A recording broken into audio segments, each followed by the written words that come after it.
2016년 브라질 리우올림픽 폐막식에서 뜻밖의 영상이 선보여요. 일본 대표로 참석해야 할 아베 총리가 제 시간에 리우에 도착하지 못하자 급한 나머지 슈퍼마리오로 변신을 하고, 슈퍼마리오는 도라에몽이 만들어준 배관터널을 통해 지구 반대편 리우까지 단번에 날아갑니다. 영상이 끝나고 모든 초점은 스타디움 중앙, 마리오가 타고 온 초록색 터널로 시선이 향해요. 그리고 삐삐뿅 하는 소리와 함께 슈퍼마리오가 나오는데, 변신했던 일본 아베 총리가 슈퍼마리오 옷을 벗으며 다음 도쿄올림픽을 알리게 됩니다. 이 당시 아베 총리의 출연은 폐막 직전까지 모두 극비였다고 해요. 올림픽이라는 전 세계적인 행사에 일본을 대표한 캐릭터, 바로 슈퍼마리오입니다. 슈퍼마리오는 1985년 닌텐도의 게임 슈퍼마리오 브라더스로부터 시작해요. 코수염에 멜빵 바지를 입은 배강공 슈퍼마리오. 이 슈퍼마리오가 나오기까지 닌텐도의 150년 역사를 알아보겠습니다.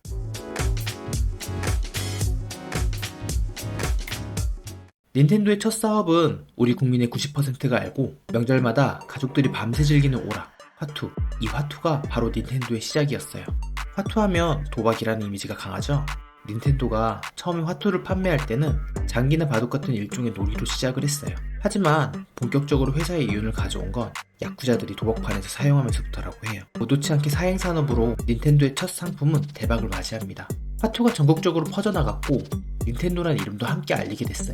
이렇게 유명해진 닌텐도는 화투 생산의 노하우를 다른 상품에 적용시키는데, 바로 트럼프 카드입니다. 기존의 카드는 얇고 가벼웠지만 닌텐도는 종이를 여러 겹 압착하며 질 좋은 카드를 생산해요.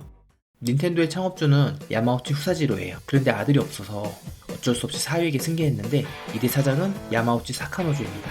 사위인데도 닌텐도의 승계를 위해 야마우치로 성까지 바꿨대요. 이렇게 2대 경영을 시작하며 기존의 가내수 공업 방식을 자동화시켰고, 메인 상품 화투에는 석회가루를 입혀 지금과 같은 경쾌한 소리가 나게 만들었어요. 그리고 화투를 한국과 중국에 수출합니다.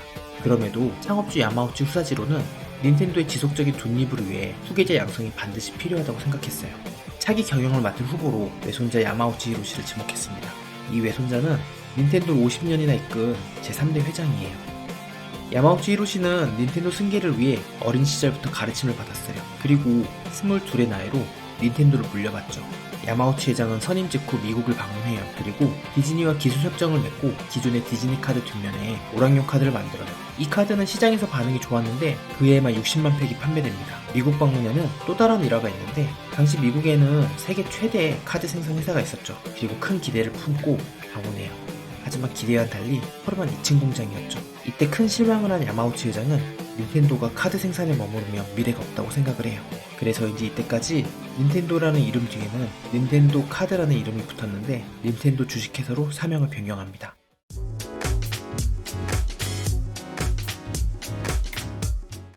카드 사업으로 큰 성공을 거두었지만 안주하지 않고 새롭게 사업을 도전하죠. 그렇게 시작한 첫 사업은 지금의 햇반과 같은 즉석 쌀밥입니다. 요즘에는 흔한 상품인데 당시에는 획기적이었어요. 특히 주식이 쌀밥인 일본인들에게는 안성맞춤이었죠. 하지만 편리함에만 초점을 맞췄는지 맛이 없어서 좋은 평가를 받지 못했어요. 그때 러브호텔 사업을 했는데 이 사업도 접게 되죠. 그리고 택시회사도 운영을 했었어요. 택시회사는 망하지 않고 점점 커져갔죠. 하지만 안정적인 기사 수급의 어려움과 노조 갈등, 이런 뜻하지 않은 문제로 결국 문을 닫습니다. 즉석 쌀밥과 러브호텔, 택시회사. 야마우치 회장은 연속적인 사업 실패로 사업 본질에 대한 엄청난 고민을 시작해요. 닌텐도가 성공한 아이템들은 소비자들을 즐겁게 하는 본질이 있었던 거죠. 닌텐도는 고객을 즐겁게 하는 오락회사로 방향을 잡고 새로운 상품 개발을 위해 끊임없이 노력해요. 보통 새 상품을 만들기 위해서는 시장조사나 마케팅을 하잖아요. 하지만 전혀 고려하지 않아요. 단지 세상에 없던 획기적인 상품을 만드는 것을 목표로 둡니다. 이렇게 세상에 나온 첫 상품은 바로 울트라핸드. 울트라핸드는 만화 가제트에 나오는 만등판처럼 팔이 길게 늘어나는 장난감이에요. 1969년 크리스마스에 120만 개 이상 팔리며 제2의 전성기를 이끌어요. 이후 장난감공을 던져주는 울트라머신, 잔망경의 원리를 가진 울트라스코프를 연달아 출시하며 오락산업이라는 본업을 유지한 채 어린이 장난감 회사로 변신을 합니다. 그중 광선총 오락기는 3000엔이라는 당시 비싼 가격에도 100만 팩 이상이 판매되었어요. 이 광선총은 레이저 광선총으로 진화를 했고, 레이저 광선총으로 이용한 실내 사격장이 생겨났어요. 그리고 실내 사격장은 미국과 유럽 등 해외로 수출되면서 닌텐도가 세계로 알려집니다.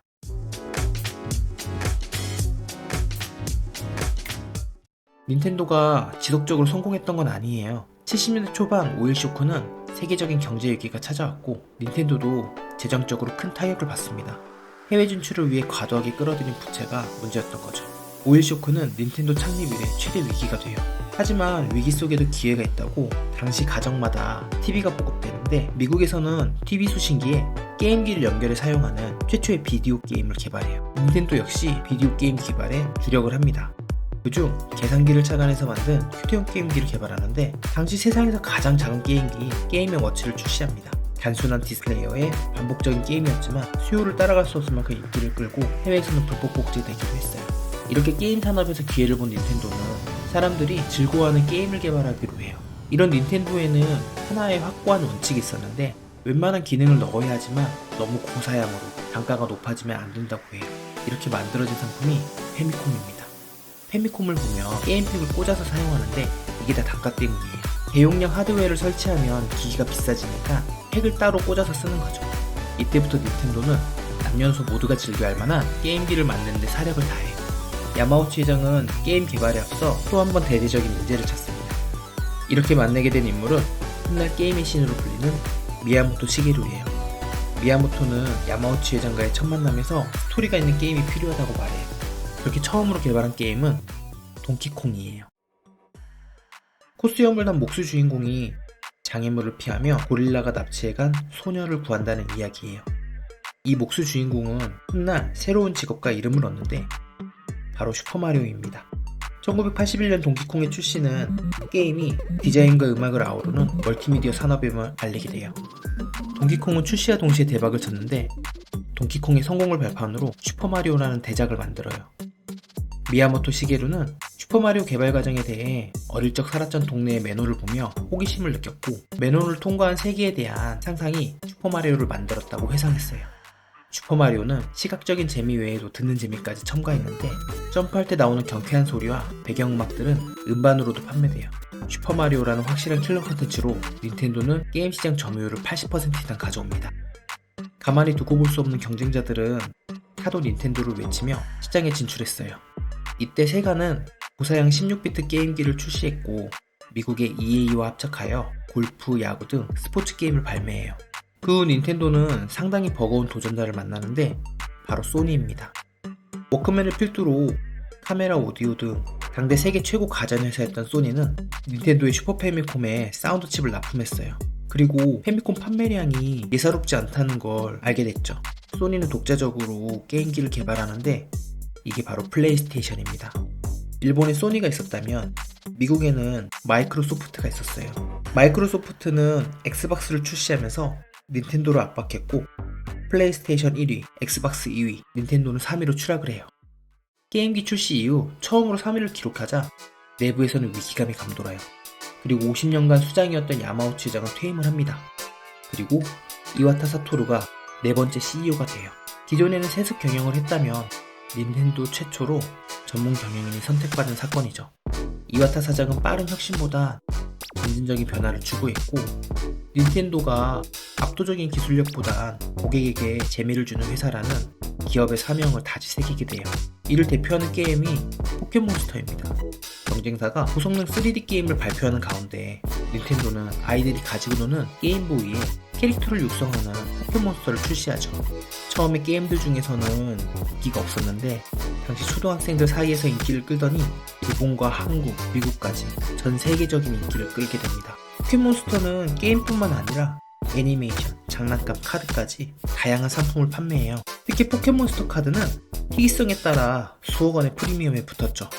이런 포켓몬스터는 2022년 단일 캐릭터를 사이에 압도적 누적 매출 1위에 랭크됩니다.